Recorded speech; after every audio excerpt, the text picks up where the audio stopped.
Hello guys, good morning. Nandito ako ngayon sa aming bakuran. Magpapakain ako ng aming alagang manok. Guys, yung manok namin hindi din naman kadamihan. Kasi dito marami silang alagang mga sa kapitbahay namin. Marami silang mga alagang pangsabong. Yun, kaya yung manok namin dito medyo limitado. Ayun, papalaki ko ng manok dito para yun lang pang ano namin, pang katay. Ayun, pero pag nag-ano talaga, nagpapadami doon sa farm, yung maganda. Kasi doon medyo malayo sa mga bahay. So yun ang magandang area para mag-alaga ng mga manok. Ayun.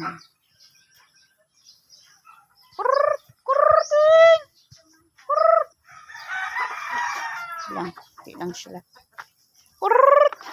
Lang sila, malalaki na pag lumaki na to, pwede na nga ang katay. Yun. Ito. Piraso. Ano yan sila? 1, 2, 3, 6 na piraso lang. Pero malalaki na. Ready na pang ulam. Tamang-tama, meron tayo dun papaya, then lemongrass, dahon ng sili, tsaka yun, manok. Sarap yun. Tinolang manok.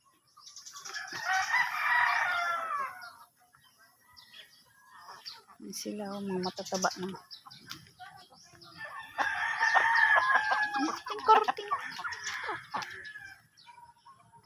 Guys, masarap mag-alaga ng manok. Pwede mo rin yan ibenta sa market. Organic pa.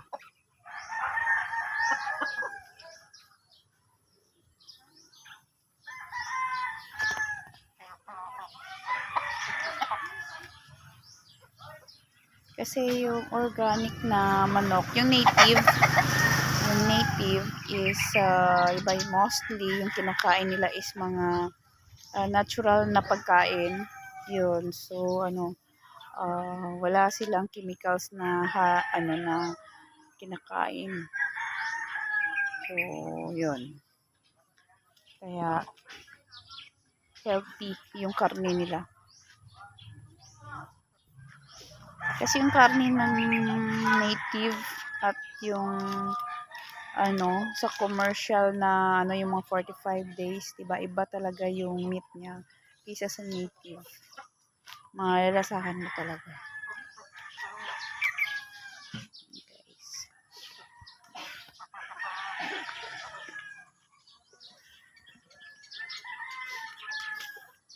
Sa ngayon guys, magwawalis ako kasi maraming dahon na hulog.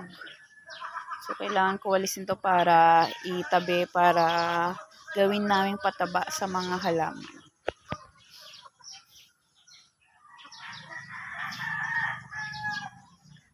Meron din akong tanim dito ng lemongrass Ito. Iba nagbibenta kami ng manok. Ito yung ginagamit naming pang aroma. Ito guys. Ito. Nilikan ko na yan kanina. Yan. Ito yung tawag na lemongrass. Ito.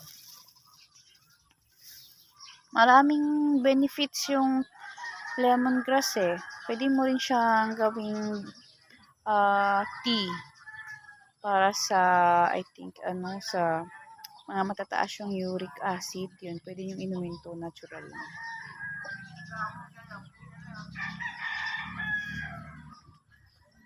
Siya. Muna ako, magwawalis muna ako guys.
Dami na akong naipong dahon, guys. Alam niyo ba, guys, yung mga dahon dry leaves na to, pwede natin gawing pataba.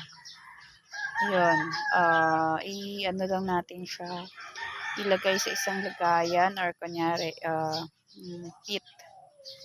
Ilagay lang natin siya doon hanggang sa ito'y, yun, mag-ano na,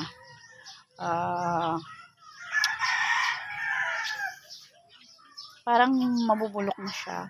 Yun, after that, pwede natin gawing pataba sa halaman. Sa ngayon, hindi pa siya pwede. So, ipunin natin, lagay natin dito sa, yung ganito, guys. Ayan. Kasi ano to, diba? Biodegradable. Ayan. Ito yung mga dahon ba yun? Ito yung ginagawa namin. Nilalagay ko yan doon sa ano, yung meron kasi kami lagayan ng mga waste, yung sinisegregate po namin yan, yung nabubulok tsaka yung mga hindi nabubulok. So yun, yung mga nabubulok, doon namin nilalagay yung mga balat ng gulay. Tapos pag may tanim kaming mga gulay dito, yung kinukuha namin nilagay sa puno para yung tataba. Mataba yung puno. Hindi na natin kailangan bumili ng fertilizer. So yun, ito kasi organic to. So mas mataba pa yung lupa kaysa sa bibili pa tayo sa mga fertilizer na synthetic fertilizer. Ayun, guys. Ando din kasi ako organic lover. Kaya ayun, pinopromote ko din yung mga waste namin na nabubulok. So yung ginagawa namin. Kasi kami, lumaki din kami sa farm. So yun, mostly kami mahilig sa mga gulay, prutas, yun, kasi yun ang kinagisnan namin pag mahirap, pag wala kang pambili, yun, kasi gulay lang yung ginagawa namin ulam. So yun yung parang na-instill sa amin na kailangan namin kumain ng gulay, mostly gulay. Kumakain din kami ng karne, pero most of the time gulay kasi maganda rin sa katawan, malayo sa sakit. Alam niyo ba, guys, yung mama ko is 88 years old na siya. 88 years old. Last August.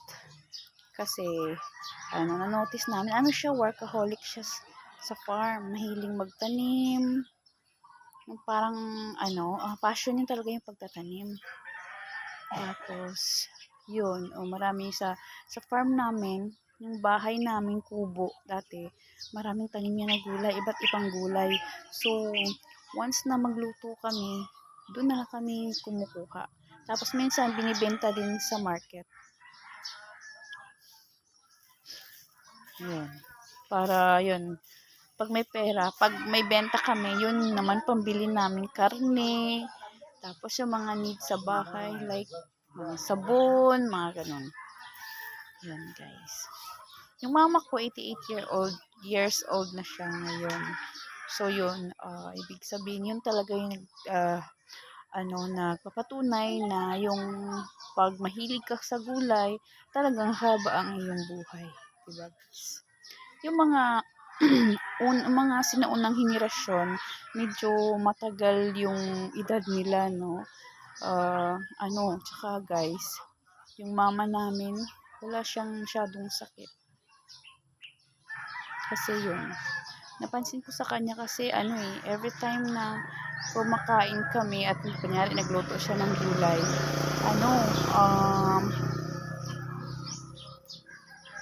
kinakain niya yung gulay purely without rice. Tapos later, next meal naman, yun, saka na siya kakain ng rice. Then, pag may prutas naman, malakas siya kumain ng prutas. So, yun. Ibig sabihin, maganda talaga yung gulay at prutas sa katawan natin. Kaya, yun. passion talaga niya yung pagtatanim ng gulay at prutas. Kapag nandito sa bahay guys, yun. Palagi siyang may dalang mga seeds. Seeds tapos, ayun. Tanim, sabi niya, tanim mo to oh. Sabi niya, o minsan siya rin nagtatanim. Yun, dalawa kami. Yan, ano ka na lang, gaano ka na lang kasi parang pag may bunga na siya, nakakatuwa. Yun, parang ay wow. Hindi na natin kailangan bumili ng market para magluto ng gulay, di ba? So, nandito na mismo sa bakuran. Kaya yun, guys. O yun, ito na yung iniipon kong dahon, no. Ililipat ko lang ito mamaya sa ililipat ko sa tawag nito doon sa aming basurahan. Naka-segregate. Ang ganda rin guys pag may mga basura kayo, i-segregate nyo kasi malaking tulong yan sa ating environment, diba? Ngayon manipis na yung natin, yung ozone layer. So kailangan natin kahit paano, kahit maliit na bagay yan, malaking bagay na yan sa ating environment. Yan.